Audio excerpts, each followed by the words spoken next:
Olá, pessoal, sejam bem-vindos a mais um vídeo do canal Derrubando Mitos. Hoje vamos falar sobre um tema polêmico e que desperta muitas emoções: a Bíblia, considerada por muitos como o livro mais importante da humanidade. São mais de 2 bilhões de cristãos ao redor do mundo que acreditam que a Bíblia é a palavra revelada de Deus. Mas será que isso é verdade? Será que esse livro, tão famoso e influente, é realmente de inspiração divina? Ou será apenas uma construção humana? Neste vídeo, vamos analisar suas páginas, suas contradições e seus contextos históricos, para refletirmos juntos se faz sentido tratá-la como um livro sagrado ou apenas como uma obra criada por homens. Então inscreva-se em nosso canal, deixe o seu like e compartilhe este vídeo para mais pessoas.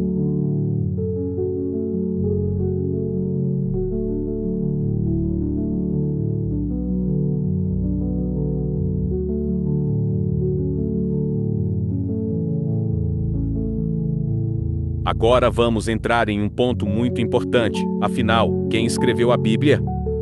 A maioria das pessoas acredita que os livros da Bíblia foram escritos por figuras famosas como Moisés, Mateus, Marcos, Lucas e João, mas a verdade é que isso não passa de tradição religiosa, não de fatos históricos. Por exemplo, os primeiros 5 livros da Bíblia, conhecidos como Pentateuco, são atribuídos a Moisés. Mas estudos sérios da história e da arqueologia mostram que Moisés nunca escreveu esses textos.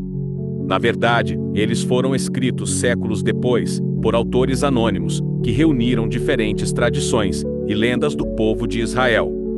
O mesmo acontece com os evangelhos. Eles não foram escritos por Mateus, Marcos, Lucas e João, como o cristianismo sempre ensinou. Esses nomes foram colocados muito tempo depois, para dar uma aparência de autoridade e credibilidade aos textos.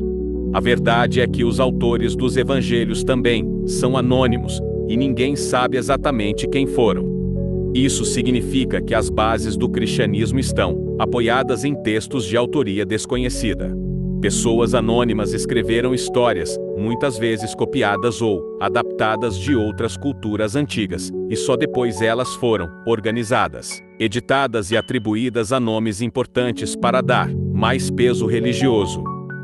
Portanto, quando alguém afirma que a Bíblia é a palavra de Deus, é bom lembrar que ninguém sabe ao certo quem realmente escreveu grande parte dela. E aqui eu quero trazer uma prova bíblica que mostra que Moisés não poderia ter escrito o Pentateuco. Se a gente abrir a Bíblia em Gênesis, capítulo 36, versículo 31, encontramos o seguinte texto: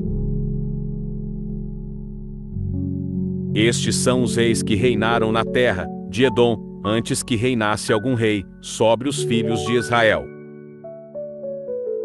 Agora, para pensar, Israel só veio a ter reis muitos séculos depois de Moisés, começando com Saul, depois Davi e Salomão. Como Moisés poderia escrever algo falando de reis que ainda nem existiam? Isso seria impossível. Esse detalhe simples mostra que o Pentateuco não é um relato escrito na época de Moisés, mas sim uma obra feita e editada séculos mais tarde, por outros autores, que já conheciam a monarquia em Israel. Ou seja, o próprio texto bíblico entrega o anacronismo. A narrativa fala de um futuro que Moisés jamais poderia prever ou registrar. Isso desmonta a ideia de que ele seja o verdadeiro autor do Pentateuco. E não é só no Antigo Testamento que vemos problemas de autoria. No Novo Testamento, a situação também se repete. Vamos olhar, por exemplo, para o Evangelho de Lucas. Se abrirmos em Lucas 1, versículos 1 e 3, o próprio autor admite: Muitos já empreenderam compor uma narração dos fatos que entre nós se cumpriram, conforme nos transmitiram os que desde o princípio foram testemunhas oculares. A mim também me pareceu bem, depois de acurada investigação de tudo desde a sua origem, escrever-te. Ou seja, o autor de Lucas não estava lá, ele não viu nada do que aconteceu com Jesus, ele mesmo confessa que está apenas reunindo relatos de terceiros, de pessoas que, supostamente, foram testemunhas. Isso significa que o Evangelho não é um relato direto, mas sim uma obra escrita, décadas depois da morte de Jesus. Os estudiosos situam a redação de Lucas por volta do ano 80 ou 90 depois de Cristo, ou seja, quase meio século depois dos eventos. E mais, o nome Lucas foi atribuído muito tempo depois, pela tradição da Igreja. O verdadeiro autor permanece anônimo. Portanto, assim como no Pentateuco, aqui também vemos que o livro não foi escrito pelo personagem a quem é atribuído.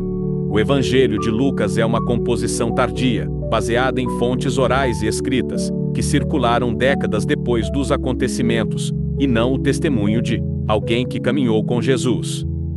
E diante de tudo isso, surge a pergunta, afinal, quais livros da Bíblia realmente foram escritos pelos seus supostos autores? A resposta é: pouquíssimos. No Antigo Testamento, a maioria é anônima ou fruto de compilações feitas séculos depois. Já no Novo Testamento, a tradição cristã atribui cartas a Paulo, Pedro, João e Tiago, mas os estudos mostram que, das 13 cartas de Paulo, apenas 7 têm autoria considerada autêntica pelos estudiosos: Romanos, 1 e 2 Coríntios, Gálatas, Filipenses, 1 Tessalonicenses e Filemon. As outras são consideradas duvidosas ou pseudônimas, escritas em nome de Paulo, para dar autoridade. Ou seja, a esmagadora maioria dos livros bíblicos não tem autoria confirmada. Muitos foram escritos por pessoas desconhecidas, que usaram nomes famosos para dar credibilidade aos textos. Isso mostra que a Bíblia é menos uma revelação divina, e mais uma coleção de escritos humanos, com edições, cortes e acréscimos ao longo dos séculos. Como vimos até aqui, a Bíblia está longe de ser aquilo que as religiões pregam. A maioria de seus livros não foi escrita pelos personagens a quem são atribuídos. O Pentateuco não foi escrito por Moisés, os evangelhos não foram escritos pelos apóstolos, e até mesmo as cartas do Novo Testamento carregam nomes falsos para ganhar autoridade. Ou seja, a Bíblia é fruto de anônimos, de tradições orais tardias e de editores que moldaram os textos de acordo com os interesses da época. Não é a palavra de um Deus, mas sim uma obra humana, cheia de contradições, anacronismos e pseudônimos. E mesmo assim, bilhões de pessoas seguem acreditando nela sem nunca questionar sua origem real. Se você também acha importante trazer à luz essas verdades e derrubar os mitos que sustentam as religiões, eu te convido a se inscrever aqui no canal, deixar o seu like e compartilhar esse vídeo. Quanto mais gente souber dessas informações, mais forte será a luta contra a desinformação religiosa.